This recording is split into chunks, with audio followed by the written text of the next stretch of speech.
Hi நண்பர்களே, அனைவருக்கும் இனிய காலை வணக்கம். இன்றைக்கி காலை நிலவரப்படி என்ன தங்க விலை அப்படிங்கிறத இந்த வீடியோவில் பார்க்க போகிறோம். ஸோ இன்றைக்கி திரும்ப தங்க விலை நல்லா உயர்ந்திருக்கு. போன வாரம் பார்த்திங்கன்னா 38,000 ஒரு தரம் டச் பண்ணுச்சு. இப்போது திரும்ப 38,000 பக்கத்தில் விலை வந்திருக்கு. ஸோ அதோட டீட்டெயில்ஸ் என்ன, வரப்போகிற நாட்களில் எப்படி இருக்கும் அப்படிங்கிறத பார்க்கலாம். ஓகே, ஃபர்ஸ்ட் சில்வர் ரேட் என்ன அப்படின்னு சொல்லிடுறேன்.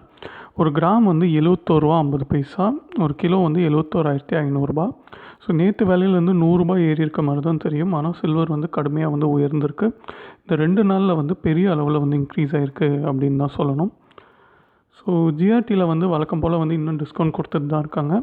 இன்றைக்கி அவங்களோட டிஸ்கவுண்டட் ரேட் பார்த்திங்கன்னா 24 கேரட்டுக்கு 5,020 ரூபாய்க்கு தராங்க. 22 கேரட் எடுத்துக்கிட்டிங்கன்னா ஒரு கிராம் 4,648 ரூபா.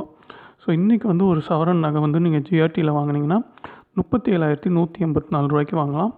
ஸோ இதுதான் மலபார் கோல்டு, அப்புறம் லலிதா ஜுவல்லரிஸ், இங்கேயும் இதே ப்ரைஸ்க்கு தான் தராங்க. ஓகே, ஸோ இன்றைக்கி ஆக்சுவல் தங்க விலை என்ன அப்படின்னு பார்த்தீங்கன்னா 24 கேரட் 5,110 ரூபா. ஸோ ஒரு சவரன் பார்த்திங்கன்னா 24 கேரட் 40,880 ரூபா. 22 கேரட் 4,726 ரூபா. ஒரு சவரன் 37,808 ரூபா. ஸோ நல்லாவே உயர்ந்திருக்கு தங்கம் கடந்த 2 நாளாக.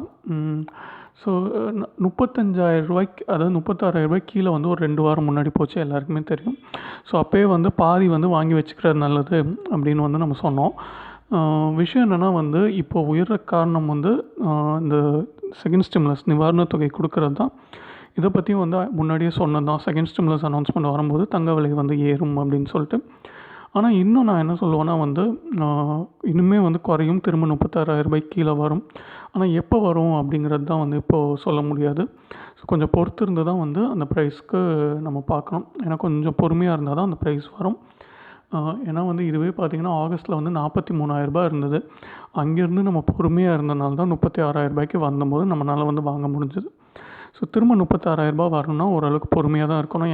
ஏன்னா இப்போ செகண்ட் ஸ்டிமுலஸ் அப்டேட்ஸும் வந்திருக்கு, பிரெக்சிட் நடந்திருக்கு. ஸோ இவ்வளோ விஷயங்கள் நிறையா நடக்குது. அதுக்கு மேலே செகண்ட் வேவ் ஆஃப் கோவிட் அப்படிங்கிறதும் வருது. ஸோ இப்போ ஜெர்மனிலாம் பார்த்திங்கன்னா லாக்டவுன் அனௌன்ஸ் பண்ணிட்டாங்க. அமெரிக்காலேயும் லோக்கலாக நிறைய இடத்துல லாக்டவுன் அனௌன்ஸ் பண்ணியிருக்காங்க. ஸோ வேக்சின் இப்போ தான் பப்ளிக் யூஸ்க்கு வந்திருக்கு. இது மூலமாக கொரோனா குறையும் போது கண்டிப்பாக விலை குறையும் அப்படிங்கிறது தான் என்னோடய நம்பிக்கை.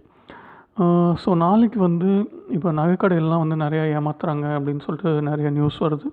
ஸோ நாளைக்கு காலையில் எப்படி ஏமாறாமல் நகை வாங்குறது அப்படிங்கிறத பற்றி ஒரு வீடியோ போடுறேன். சண்டே நம்ம வழக்கம் போல் ஒரு ஸ்டாக்கை அனலைஸ் பண்ணலாம். ஸோ அதுக்கெலாம் அவங்க சப்போர்ட் தாங்க. உங்களுக்கு மேலும் எதுவும் சந்தேகம் இருந்தால் கமெண்ட் பண்ணுங்கள். நான் முடிஞ்ச அளவுக்கு ரெஸ்பாண்ட் பண்ணுறேன். மறக்காமல் இந்த வீடியோவை லைக் பண்ணுங்கள், அப்புறம் ஷேர் பண்ணுங்கள். நன்றி, வணக்கம்.